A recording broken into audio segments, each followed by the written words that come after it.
Terima kasih Yang Mulia.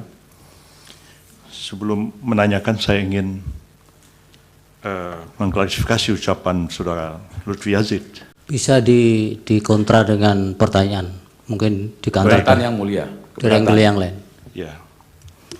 Kata-kata yang mengatakan, andai kata saya Gibran, saya akan minta kepada dia, adalah kata-kata yang tidak logis. Andai kata saya Gibran, saya akan bersikap seperti ini, itu baru logis. Jadi yang saya ucapkan adalah, andai kata saya Gibran, saya memilih saya tidak akan maju, karena saya tahu bahwa putusan ini problematik. Pertanyaan yang mendasar adalah kepada saudara ahli, adalah satu perdebatan yang tak berujung di dalam filsafat hukum ketika kita mencari keadilan dan kepastian hukum. Kita tahu al-adlah adalah substansi daripada hukum itu sendiri. Tapi ketika kita berbicara dalam konteks penyelenggaraan negara, kita tidak mungkin mencari sesuatu yang tak berujung, tapi kita harus mengambil sebuah keputusan. Bahwa betul putusan 90 itu problematik kalau dilihat dari filsafat hukum, etik, dan lain-lain. Tapi dari segi kepastian hukum, putusan 90 itu jelas sekali. Pertanyaan saya kepada saudara adalah, ketika saudara menginginkan mahkamah ini lebih substansi membahas sesuatu sampai kepada keadilan yang hakiki, pertanyaannya sampai kapan kita akan menyelesaikan persoalan ini? Kita tahu dalam filsafat hukum persoalan keadilan dan kepastian hukum itu sesuatu yang sulit dipertemukan, tapi ketika kita dihadapkan kepada kasus yang konkret, menurut saudara, apakah kita harus berdebat tentang keadilan yang tak berujung, atau kita harus mengakhirinya dengan sebuah kepastian hukum? Demikian pertanyaan saya. Yang Mulia. Ya, satu pertanyaan Pak Fahri. Ya, terima kasih Yang Mulia. Pak Aan ya, Pak Prof. Tadi berbicara tentang dasar kewenangan Mahkamah Konstitusi untuk mengadili. Tadi sudah disempitkan untuk ada berapa frasa di sini belum, tidak dapat atau tidak ingin gitu ya melaksanakan proses-proses yang barangkali seperti yang telah dikonstatir oleh saudara ahli tadi. Sehingga dengan demikian mahkamah dipaksa untuk barangkali mengambil alih persoalan-persoalan seperti itu. Tadi menarik yang disampaikan oleh saudara ahli, sepanjang menyangkut dengan bagaimana mengalirkan atau mengimplementir ketentuan pasal 22E, pemilu dilaksanakan dengan cara langsung, umum, bebas, rahasia, jujur, dan adil. Pasal 6, pasal 22E ketentuan ayat 6 mengatakan hal-hal yang berkaitan dengan pemilu diatur lebih lanjut dengan undang-undang. Yang ingin saya tanyakan kepada saudara ahli adalah dasar untuk membangun tafsir yang dikemukakan tadi. Tadi juga sudah disampaikan penyelesaian perselisihan umum tentang hasil pemilihan umum, ya, tentang hasil ya. Tentang hasil itu sebenarnya bukan bahasa, bukan norma undang-undang, tapi norma konstitusi. Sebagaimana yang kita jumpai dalam ketentuan pasal 24C ayat 1 tentang hasil. Perdebatan akademik maupun politik juga menunjukkan tentang hasil pada saat itu. Jadi ingin saya tanyakan kepada saudara ahli adalah bangunan argumentasi yang dikemukakan pada hari ini itu didasarkan pada tafsir apa? Apakah original intent ataukah tafsir futuristik yang ingin dibangun untuk dikembangkan dalam persidangan ini? Mohon penjelasan. Terima kasih. Baik, dari Bawaslu. Yang Mulia, untuk ahli pertanyaannya, ada gium pemilu adalah predictable in process, unpredictable in result. Semua penyelenggara akan terkait dengan kepastian waktu dan proses yang akan dilakukan. Dengan keterangan ahli tadi, bagaimana kemudian menerapkan proses kepastian hukum ini dalam keadilan. Sedangkan keadilan ada 3 hal yang harus dituju: manfaatan, kepastian, dan akhirnya keadilan. Kata keadilan inilah yang kemudian terdiri atas 2 itu. Bagaimana pendapat ahli? Terima kasih Yang Mulia. Baik, dari Hakim, Pak Arsul Yang Mulia, silakan. Terima kasih Yang Mulia Pak Ketua. Terima kasih untuk keterangan ahli. Saya sedikit saja. Dari apa yang ahli sampaikan dalam paparan tertulis, ahli mendorong agar mahkamah melakukan judicial activism. Itu di satu sisi. Tapi di sisi lain juga ada pikiran-pikiran, pandangan-pandangan bahwa mahkamah juga perlu melakukan judicial restraint. Nah, saya ingin tanya dalam konteks antara judicial activism dengan judicial restraint itu posisi mahkamah kalau menurut ahli sebaiknya seperti apa? Ya, apalagi mahkamah seperti yang tadi disinggung oleh Bawaslu itu dibatasi oleh legal framework tertentu seperti menyelesaikan perselisihan ini dalam waktu 14 hari. Terima kasih. Silakan Pak An, singkat-singkat saja jawabnya. Baik, terima kasih Yang Mulia. Mohon izin menjawab. Pertama, pertanyaan dari Pak Lutfi. Apakah hanya hasil? Jelas tadi dalam paparan saya sampaikan bahwa tidak terbatas pada hasil. Proses juga termasuk. Yang kedua, putusan 90 cacat hukum yang serius. Ini juga sudah diuji oleh Mahkamah, putusan 90, dan putusan berikutnya dari Mahkamah adalah mempertimbangkan atau menimbang sebagai ratio decidendi masalah usia adalah open legal policy. Tentunya di situ Mahkamah secara halus sudah mengoreksinya. Kemudian yang berikutnya, Hakim MK terkait dengan keyakinan hakim apakah tidak kemudian menjadi hal yang penting. Tadi juga sudah saya sampaikan bahwa MK itu memutus berdasarkan Undang-Undang Dasar dan keyakinan hakim, sehingga tidak terlalu terikat oleh ketentuan undang-undang. Kemudian pertanyaan dari termohon, ini sangat panjang, termohon tentunya perlu riset soal semua bunyi dari ketentuan, tapi berpijak pada pandangan saya yang pertama bahwa mahkamah itu beyond undang-undang. Mahkamah itu bisa langsung menguji, memeriksa berdasarkan undang-undang dasar. Tidak terlalu banyak pasal-pasal dalam undang-undang yang harus dipijak oleh mahkamah, kecuali sesuai sumpahnya adalah undang-undang dasar. Kalau kita lihat pasal 6A Undang-Undang Dasar, pasal 6A Undang-Undang Dasar sudah jelas bahwasannya presiden dan wakil presiden yang memperoleh suara lebih dari 50% dan seterusnya.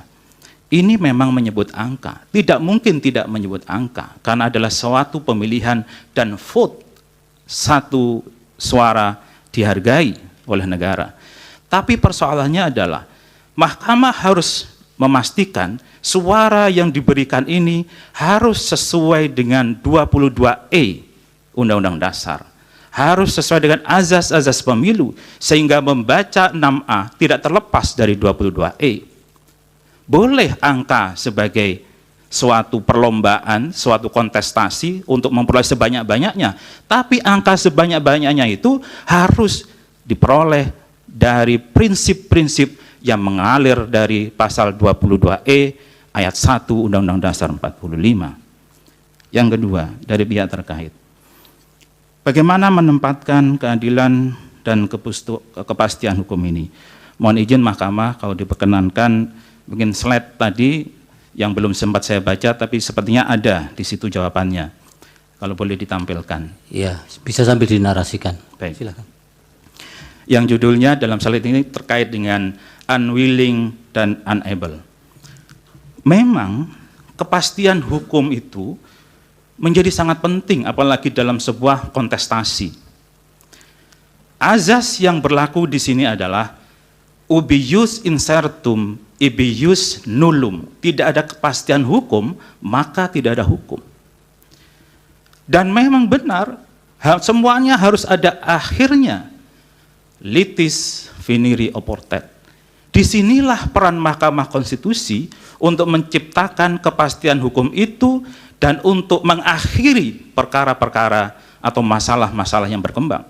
Saya yakin banyak sekali pengaduan-pengaduan ke Bawaslu yang masih belum selesai atau belum sempurna diselesaikan oleh Bawaslu. Tugas siapa? Perkara harus selesai. Mahkamahlah tempat terakhir untuk menyelesaikannya. Kemudian dalam masalah ini tentunya mahkamah harus berpegang bahwasannya tidak ada lagi proses hukum yang dapat ditempuh untuk menilai kebenaran dan keadilan. Maka apakah hal semacam itu tidak dapat dibenarkan dan diterima, Mahkamah akan memberikan atau menjustifikasi pelanggaran yang sangat serius dan mencederai konstitusi dan demokrasi. Inilah titik akhirnya yang harus mengakhiri semua perkara yang ada di tangan mahkamah. Yang lebih lanjut dari Pak Faris bahwa dasar wewenang yang ditanyakan. Mohon slide berikutnya. Di sini saya menulis soal judicial activism. Ini bukan perkara baru. Kita sudah sangat memahami bagaimana Mahkamah Konstitusi Republik Indonesia meletakkan judicial activism mulai 2008 terkait dengan election. Yang ingin saya sampaikan adalah hal-hal yang sebenarnya kosong, vakum di dalam undang-undang dan peraturan perundang-undangan diisi oleh Mahkamah Konstitusi. Mahkamah melakukan tafsir, yaitu apa di sini? Menurut saya adalah living constitution. Mahkamah tidak terbatas pada kata-kata yang ada dalam undang-undang, tapi berdasarkan undang-undang dasar, Mahkamah melakukan living constitution. Coba kita kembali kepada sejarah lahirnya Mahkamah ini. Dalam kasus Marbury versus Madison, dalam Supreme Court Amerika. Ya, itu sudah pengetahuan umum yang, baik, yang dari Bawaslu dijawab. Baik. Yang berikutnya soal kepastian waktu, keadilan, bagaimana menempatkannya. Terkait ini ya Mahkamah, semuanya ada constraint waktu. Mahkamah pun dibatasi 14 hari. Tapi dalam waktu 14 hari itulah keadilan harus ditemukan. Ya. Tidak kemudian kita berargumentasi waktunya kurang sehingga keadilan diabaikan. Sehingga constraint waktu yang diberikan pada Bawaslu dalam penyelesaian, misalnya dalam waktu sebelum 10 hari sejak pemungutan suara sudah harus ada putusan Bawaslu. Kalau tidak akan berguna putusan Bawaslu. Bawaslu tidak bisa memerintahkan PSU misalnya. Ada suatu TPS, bukan di pemakaman tapi di pemukiman. Ternyata pemilihnya adalah orang yang sudah meninggal. Oleh Bawaslu dinyatakan bahwa betul ini ada pelanggaran. Tapi ketika diputus Bawaslu lebih dari 10 hari saat pemungutan, tidak bisa dieksekusi. Seharusnya kan PSU. Nah, ini memang keadilan yang harus diletakkan dalam kepastian hukum. Makanya dalam Undang-Undang Dasar disebutkan bahwa kepastian hukum yang adil. Yang terakhir, mohon izin yang mulia, Pak Dr. Asrul Sani, bagaimana ketika dihadapkan antara judicial activism dengan judicial restraint? Bagaimana posisi Mahkamah Konstitusi? Mahkamah dalam beberapa putusannya memang kadang-kadang mengambil posisi judicial activism, tapi kadang-kadang Mahkamah mengambil posisi judicial restraint. Saya pernah meneliti soal rasio desiden di Mahkamah ini, tapi dari sisi benang merahnya saya melihat Mahkamah Konstitusi berani melakukan judicial activism ketika terjadi tanda kutip kedaulatan hukum. Ada sesuatu yang sangat mendesak di bidang hukum yang Mahkamah harus hadir. Misalnya, ada condition intolerable, kondisi yang tidak bisa ditolerir, sehingga kalau Mahkamah tidak memutus, maka penyelenggaraan suatu election akan mengalami pertentangan dengan pasal 22E. Itu yang diambil Mahkamah di kasus Jawa Timur 2008. Atau juga Mahkamah melihat bahwasannya telah terjadi pelanggaran persyaratan. Ada seorang WNA kemudian mencalonkan diri sebagai kepala daerah.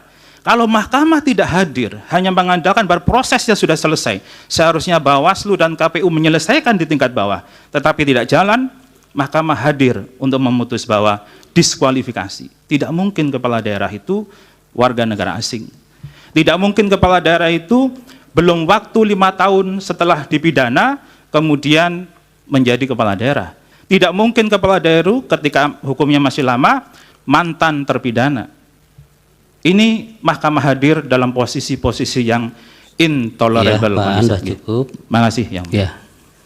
Baik, terima kasih Pak An keterangannya dari ahli, nanti mudah-mudahan bisa menjadi pertimbangan Mahkamah di dalam mengambil keputusan. Download Tribun X sekarang, menghadirkan lokal menjadi Indonesia.